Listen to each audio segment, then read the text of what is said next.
gonna do a review of Andor season one, and season one was a couple years ago. I want to say 2, 3 years ago now. Let me see if I can find that info.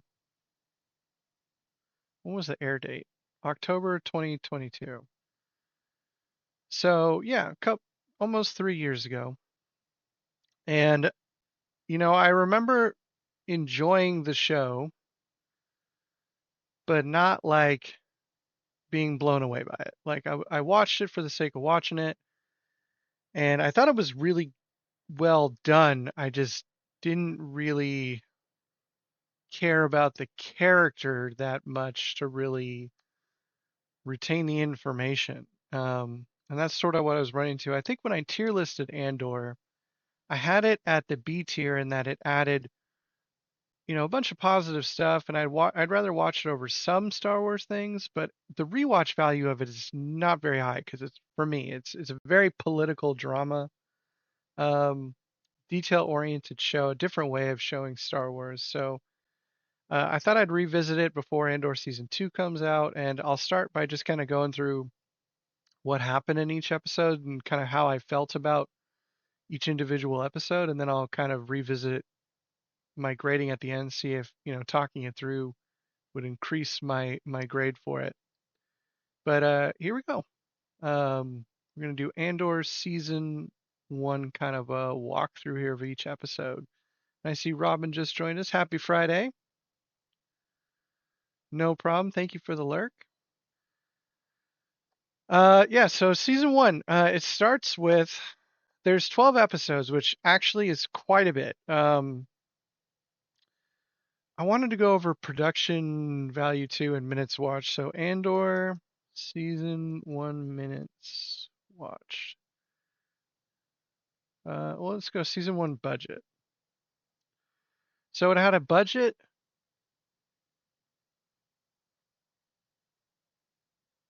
No way. This can't be right.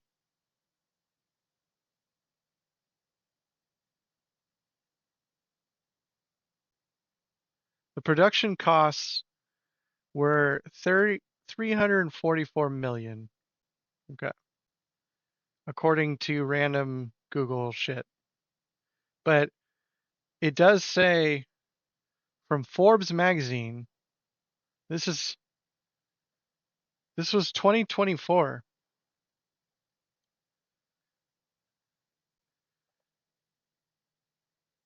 Disney's total cost for Andor for 2 seasons is 645 million, with 290 spent on season two. So that would mean 400 million spent on season one. That is wild. Kenobi, and here let's go with minutes. What Kenobi had a budget of 90 million, I believe it was, but let's check it out. Yeah, 90 million for Kenobi.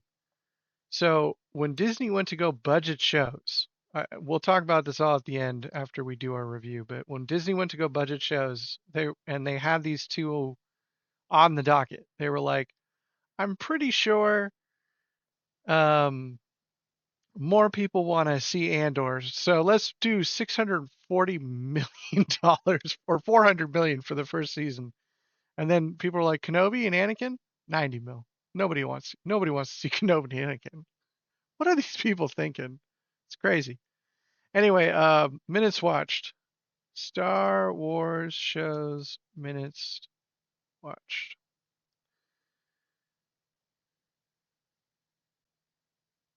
Let's see what we can find here.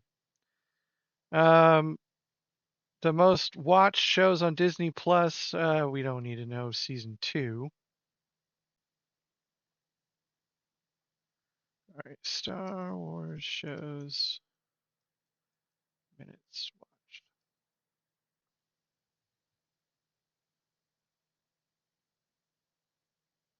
It's all just talking about how about I do Andor minutes.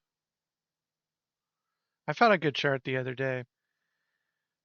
So the acolytes, that's acolyte, Jesus. Andor brought in 674 million minutes watched.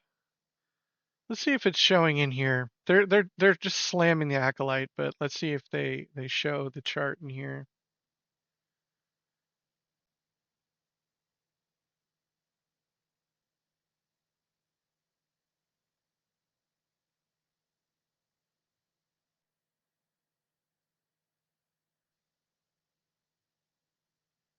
So Andor's 674 million minutes watched did not get close to Mando or Kenobi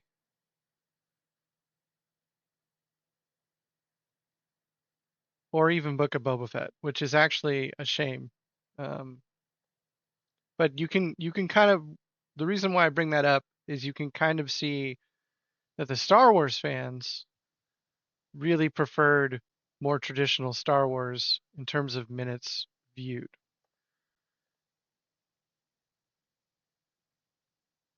But just so you can see the data there, obviously minutes watched uh, in Andor range between 350 million to 600 for the finale. Kenobi, they only show the finale, but it was 800, close to 800, even the episode before the finale. 800 for Book of Boba Fett, and almost 1,000, or I guess 1,000 million. What the fuck is that? 900 million minutes watched, and even some episodes hit 1,000. And then this episode didn't even get into the 400s. Wasn't even the top 10 of the numbers. So Andor was pretty criminally underwatched compared to the quality of some of the other shows. But anyway, let's go into our review here. So the episodes, there was 12 total, and they kind of came in threes, except for one episode kind of in the middle. Didn't really match up with a whole lot of them. So I'll kind of go, I'll grade them in little clumps. Um, the first three episodes, uh, Casa, That Would Be Me, and The Reckoning all took place on, what's their home world? Ferrex. And kind of gave you a glimpse of Cassian as a child and how he ended up on Ferrex with this woman who's now his mother, which was a little weird to me. Um, but he was basically, a kid as part of a native. I forget his race. He was on a planet, Canary. There we go. It's right in the middle, right here, Canary. He was a Canary kind of tribal citizen, and he was living there in a tribe of kids basically, and he was one of the older kids, and they use blow darts, to give you an idea of what we're talking about here, that kind of tribal, and their planet was being strip mined by the Empire, and a ship goes down, and he goes to investigate. One of the other kids dies, their leader. He goes into there to kind of rage and smash the technology because he's so mad, and these rebel scavengers find him, realize he's going to be in trouble, and take him off the planet. Turns out his entire race is basically wiped out by strip mining, and that's how he kind of starts that bottom barrel, but in the major galaxy. He's saved from his fate there. Um, and then it shows him kind of getting involved with selling parts to get off the planet and reset it. He wants to reset his life and live in paradise, so he's got a part to sell that's illegal. He reaches out to his friend Bix, who contacts Lutheran, who's we don't know this now, but he's very deep in the Rebel Alliance cause. He's one of they end up calling him Axis because of his network and everything he's able to communicate and get going against the Empire, all, behind the scenes. But played by, is it Kellen Skarsgård? I think it's Kellen. Yeah, oh, Stellan Skarsgård. I always make that mistake. But he phenomenal. By the way, all the acting in this, let's just get that out of the way. Phenomenal. I don't think there's a bad character, bad written dialogue. They're all great at, and the acting is phenomenal in every character. I can't think of a bad one.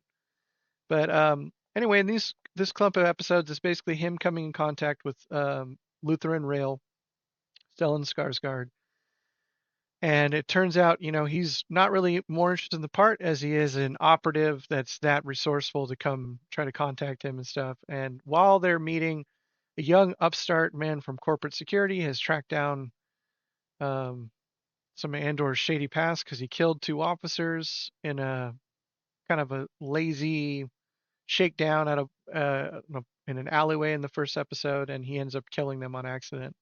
Well, one on accident, one on purpose. And they track him down.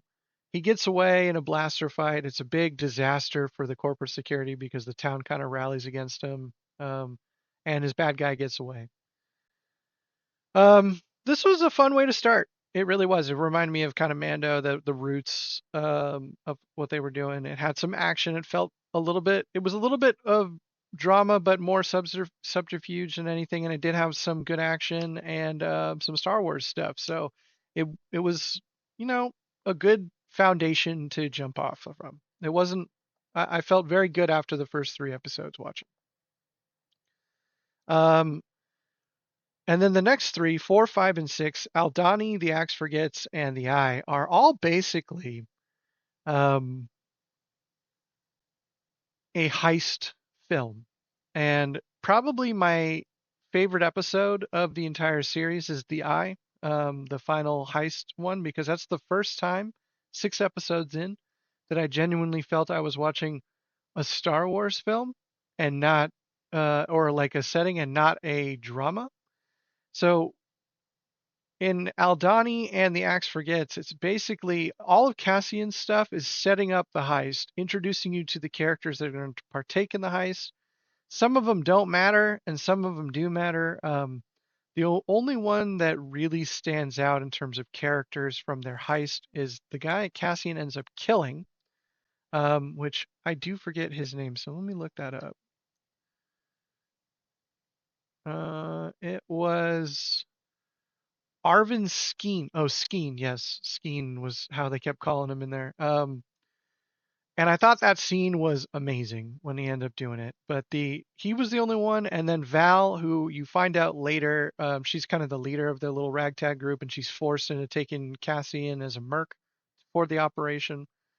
Ends up being Mon Mothma's cousin, which adds to some depth to Mon Mothma. Um, Other than the planning there, you find out that Lutheran is actually an art dealer on Coruscant, as his face of not just being a rebel the entire time, and how he gets meetings with people of influence, including Mon Mothma. And then you find out there's a lot of double agents, like Lieutenant Gorn, who's helping the heist get going for the planet that they're going to be Aldani, that they're going to heist this government payroll from. And then you get introduced to an incredibly cool character, which I thought was one of the benefits of being focused on ISB, or sorry, the political drama was the ISB, the Imperial Security Bureau. Um, the officers are always dressed in white. We always see them in the film, and we're told, like they're the basically the CIA of the Empire, and you never really they never really go into depth other than we know that they're really smart and they're the ones with their hands and everything and can see everything that's happening. So getting to see behind the scenes on how they develop and work was really cool. And then this new character, Deidre, the blonde ISB agent who's going to be the center of the ISB investigations. She is phenomenal. She has this resting bitch face that is just perfect for this role. I don't know whether it's intentional or like I've never seen her interviewed outside, but she's just got that tenacity, that cold, calculating tenacity down. Um, you want to hate her so bad, but she does such a good job. Um, so you're introduced to her, and she's picked up Cassian's scent as well.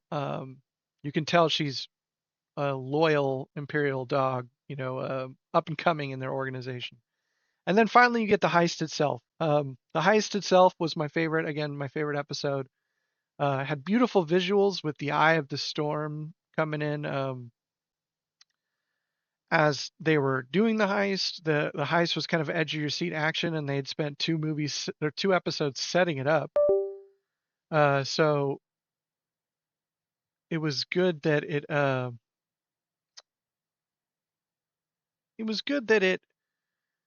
provided that visual, but also that edge of your seat action. And that was the first time when I was watching this that I actually felt that I was watching a Star Wars kind of film, because it had the TIE fighter pursuit. It had blaster action.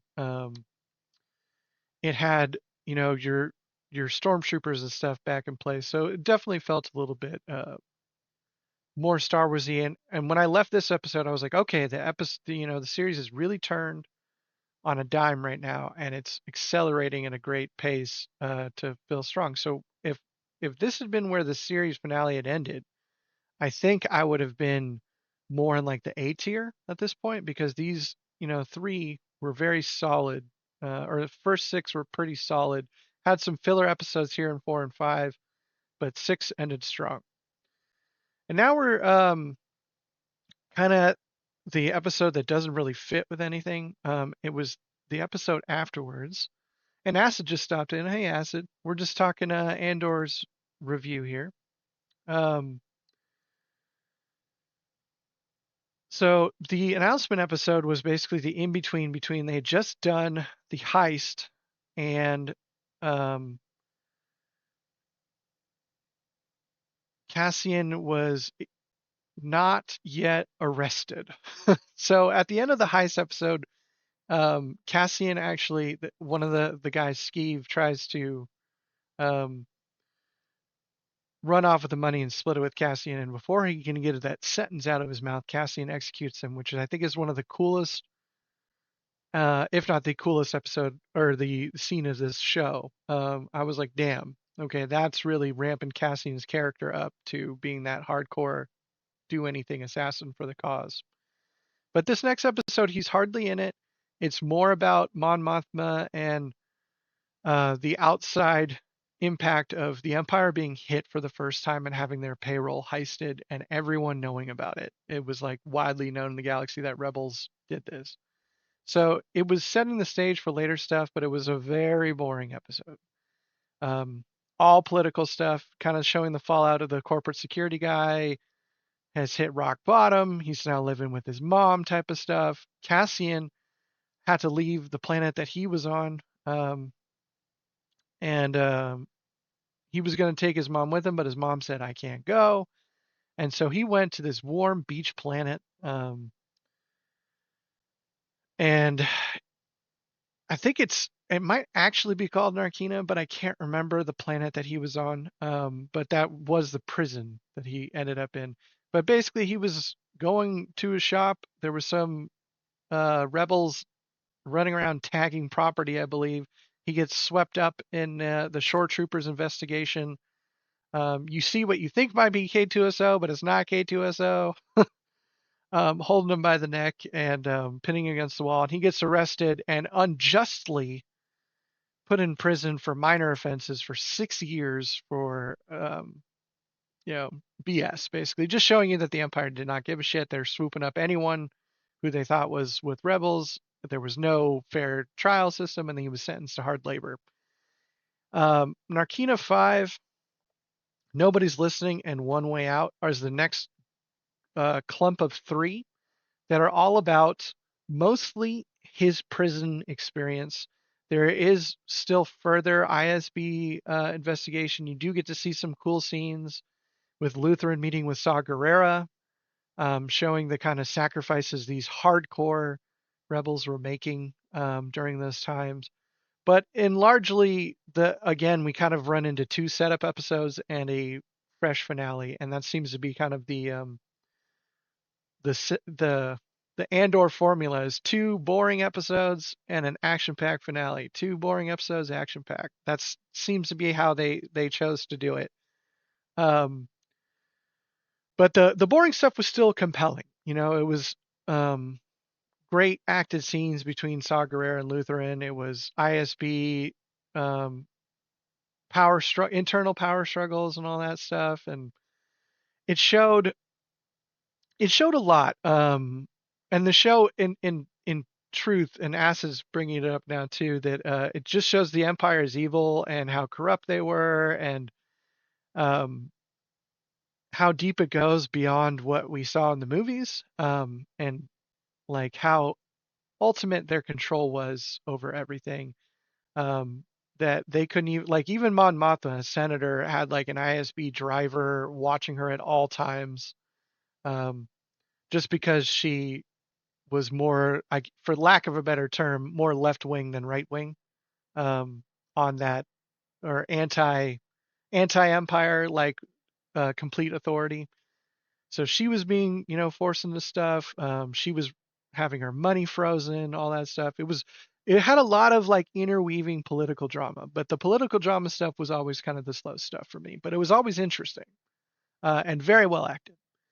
And then so 8 and 9, you learn about this prison, and the prison was actually really cool design to it. The inmates were all hard labor, and the floors were they had no shoes, and the floors were all wired to basically give them shocks. And if they ever stepped out of line or didn't do what they were supposed to do, they would get shocked. And it looked pretty like the level one. There was 4 level settings, and level one looked pretty brutal. And if you accidentally stepped out of your cell at night, the floor was wired for to kill you basically. So people were like sleepwalking. They were like, "I hope you don't sleepwalk, because if you step on the floor, you're dead." So it was a cool design prison. It was unique, and they were building parts, I believe, for the Death Star. Um, but it was like a hard labor prison where it just looked terrible. And we learn about we meet Kino Loy, who's Andy Serkis' character, who another Chef's Kiss performance from Andy Serkis. And we kind of learn about the prison that they're in. And meanwhile, um, I believe this is when we start seeing that in these 3 episodes that Bix gets rounded up by the ISB agents because of their connection to Andor. Meanwhile, Lutheran, because Andor is on the loose after the heist, is kind of a loose end that can identify who Lutheran is. So he's setting up the plot to, I have to have Andor killed because he can, if he gets caught, I'm screwed. And then Bix, his friend, gets rounded up as a friend of Andor, and she gets tortured by the ISB agent Deidre with a like a sonic. It was like a recording of an animal who just drives you insane when they're dying, and apparently just drives you slowly crazy over time. It's basically like every other torture scene we've gotten in Star Wars. A little rough to watch, and to know that she was going through that, because they showed it a little bit more in depth than most of the other torture scenes we've seen. But it fit the tone of the show as more dark shit the Empire's getting away with. And yeah, and exactly. In the prison, no bars, the illusion of you work for your freedom and you do your days and you get out. And then we find out, I think in the 9th episode, Nobody's Listening, that one of the guys that got out actually they made a mistake in their processing, and they normally just move you to another prison when you do your time, and you're an endless servant. Um, but they just put him back into the, I think it was the second, one of the other tubes nearby, and people realized that he had just been put back in, and they decided to kill the entire workforce rather than let rumors of that spread, that the illusion of freedom is gone. So that's what really turns Andy Serkis's character from, and also seeing one of their coworkers die from a stroke and lack of medical care, to like, okay, we got to do something because we're actually never getting out of here. And I've been the good boy, helping supervise this, and we need to fight.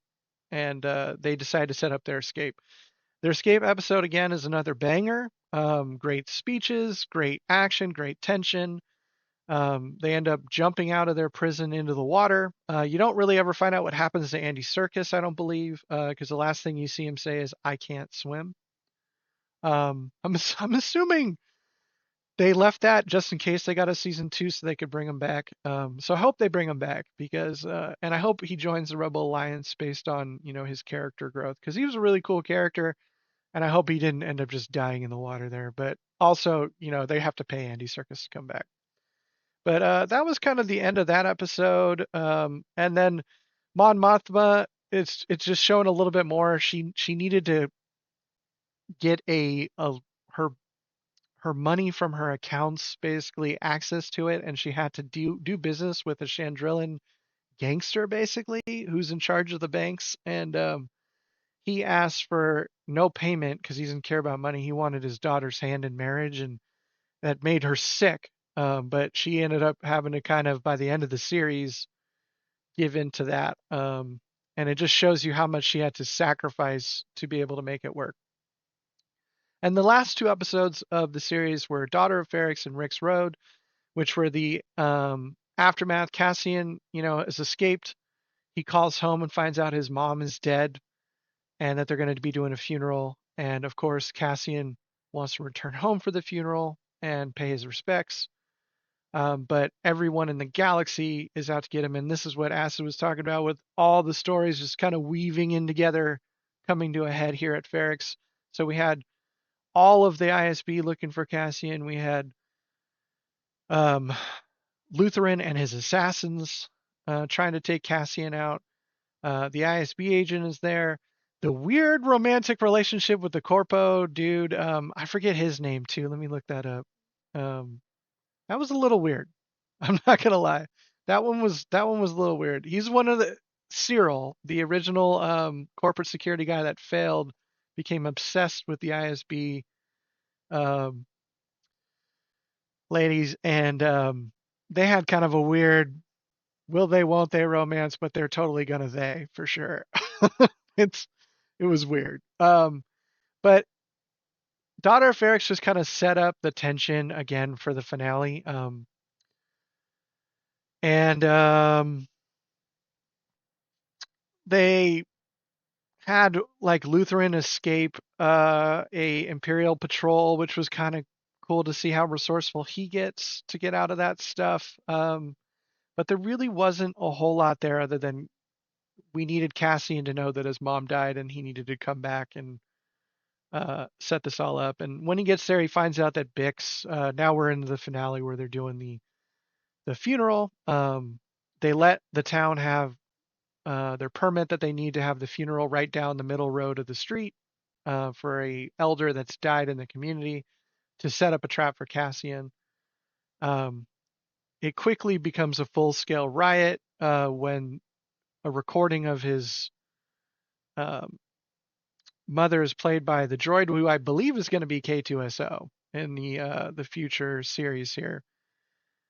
She basically calls for a rebellion against the Empire, and somebody tries to silence one of the Imperial officers goes enough and like tries to silence that, and it turns into a full riot of the town versus the local Imperial garrison there.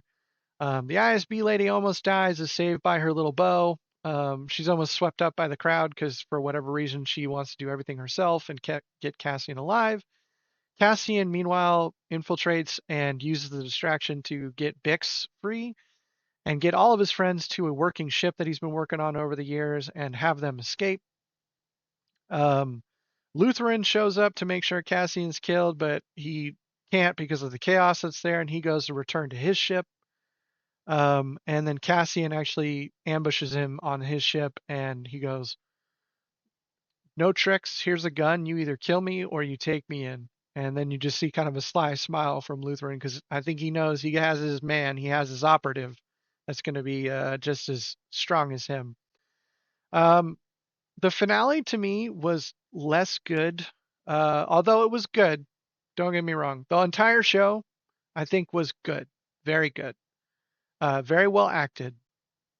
but the finale was less fun to watch to me than the Prison Break and also the Eye heist episode.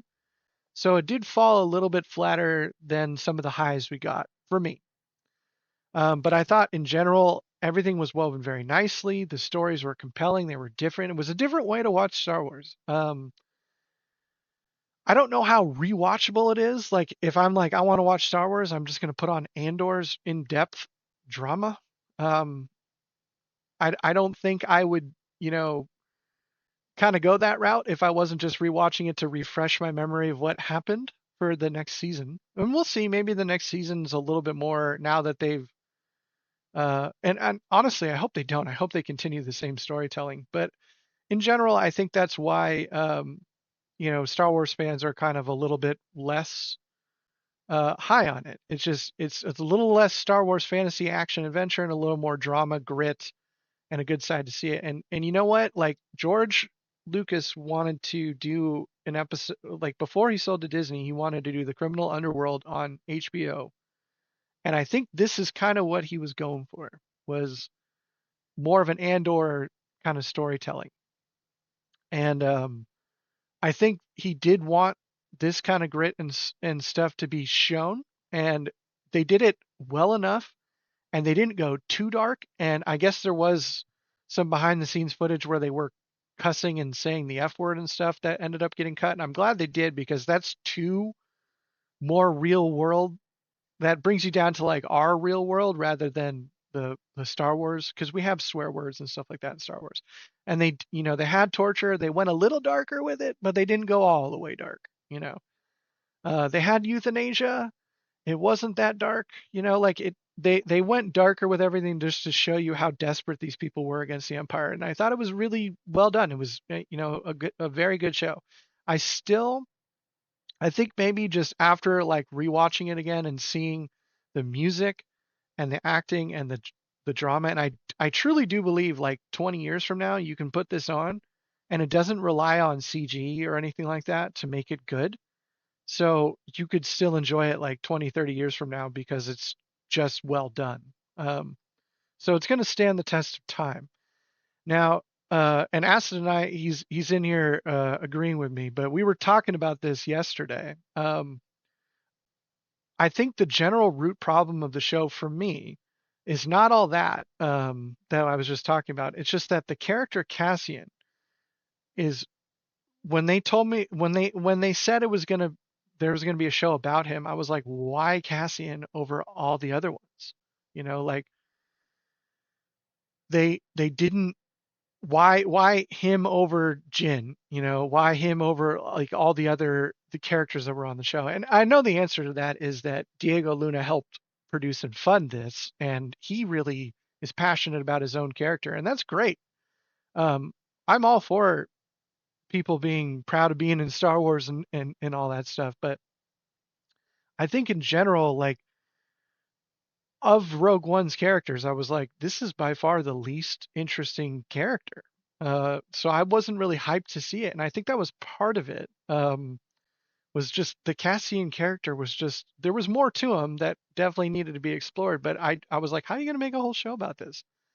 Um, and I was wrong. It was a good show. He becomes more compelling when you watch the show. But I think that's part of the reason why you saw the minutes watched were so bad. In comparison to the other Star Wars show. And I truly don't understand why their budget was 400 million for season 1 and 290 for season 2. If anything, put more budget into season 2. But then you flip that and you go in a show that was produced roughly at the same time, Kenobi had 90 million? Like the hell? Why are you giving Andor 13 50-minute episodes and you're giving Kenobi 6? Like where's where's the decision making in that, And other shows like Ahsoka and even Acolyte had smaller budgets than Andor. It was a little odd choice to put all your eggs in the Andor basket. Let me check. I want to see the budget for Mandalorian. Yeah, 166 mil for Andalorian or Andalorian. That's a good one. Andalorian for the Mandalorian. Let's see season 2.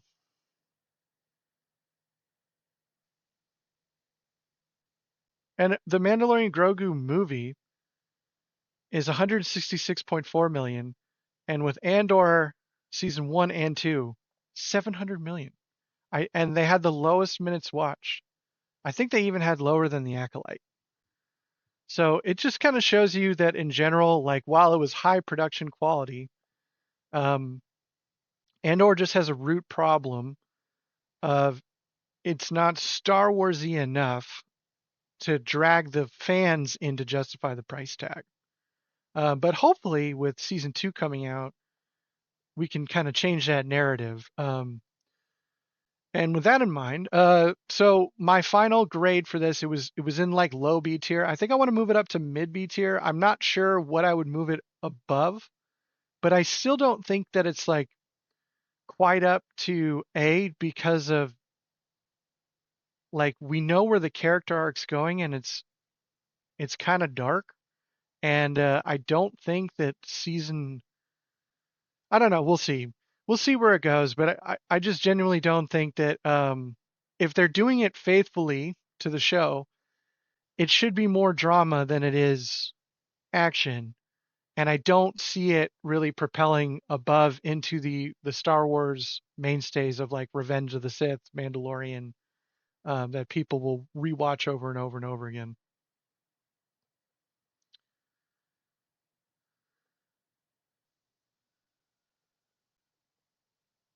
Yeah, and Asa was just pointing out who wants to watch a character that you know is gonna die, and all these shows, like we were just listing them off. He's pointing out they didn't have as many stories woven in there too. So I don't know. It was a very well written show. I just think that they did it on purpose to be a different way to tell Star Wars, and that's what came out, right? Like that was a good thing. Um, but it's also what rubs Star Wars fans the wrong way. So